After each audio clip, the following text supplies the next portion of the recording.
To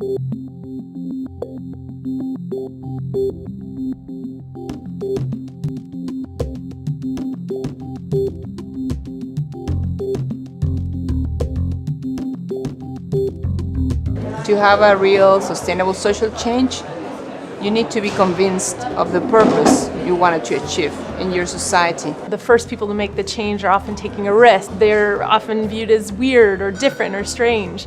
And then they have their few followers who may also be taking that risk. But once you have kind of a critical mass of people doing something like cycling to work or using Airbnb, then the norms shift and it becomes less risky and more acceptable and sometimes fashionable. Social change is people coming together to change their society. It has been described as humanity's immune system. It becomes bigger than the person who started the movement in the first place. Anytime you could implement a solution where whoever you're targeting is able to take it and run with it and make a bigger impact in a bigger scale, I think that's when you start to approach the tipping point where you start to see things manifest itself in different ways that is actual, positive, and meaningful for lives around the world. And I think today, with the spread of internet, the spread of great individual stories and collaborative stories on internet, social media made people believe that yes, they can do something if they come together, and that's what's going to be amazing.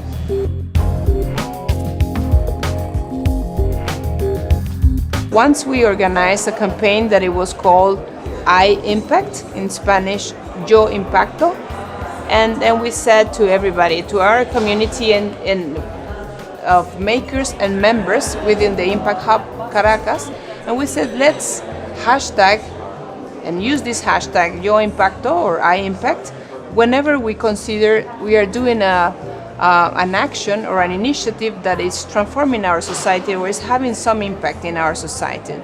And within 1 week we reach 1 million people only by doing this little act. What I've seen in the last few years is, and what I get excited about in social change right now, is the decentralization of authority. So the concept of authority in social change has been very important to how civil society organizes. Who's an authority to say that that's a real problem? Who's the authority that says people should care about this, so we should start a movement? So people who understand the power structures, whether it's in government or in corporations, and are actually using that as a massive lever for change. And we've started calling those people intrapreneurs. So instead of entrepreneurs, people inside the system doing very unsexy work of driving change from within. So I'm very excited about that. And working through business, through the existing institution, they can have a massive impact. And now with this wave of social entrepreneurship, we're noticing that we need to be more inclusive of our solutions. And so as a result, we're starting to see different ways of tackling problems. I'm seeing gamification, for example. So I won't be able to name probably particular organizations because each one is still trying to figure things out. But gamification of social impact is a big thing now, where you're trying to include people to be addictive and repetitive of what they do to provide social impact in different organizations. I started connecting with Impact Hub Dubai and got to see it firsthand.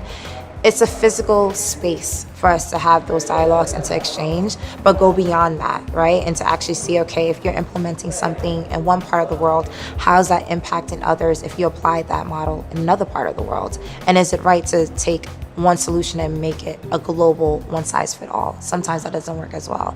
So I think the Impact Hub makers give that space for those open dialogues to make sure that we're moving forward in the right direction and not, I guess, taking one step forward and taking 2 steps backwards at the end of the day. Some people call us the physical Facebook, where we come together to really bring social change. What the impact makers have is an ecosystem, and entrepreneurs and these systems reformers are part of that ecosystem. So I think we heard today Rowan Conway from the RSA talk about reach beyond your tribe. Make sure your ecosystem is diverse. I would say this is an incredibly important part of the ecosystem because entrepreneurs have the access to scale, right? It's right behind you, this word scaling. So how do we take these amazing innovations that entrepreneurs are developing and scale them?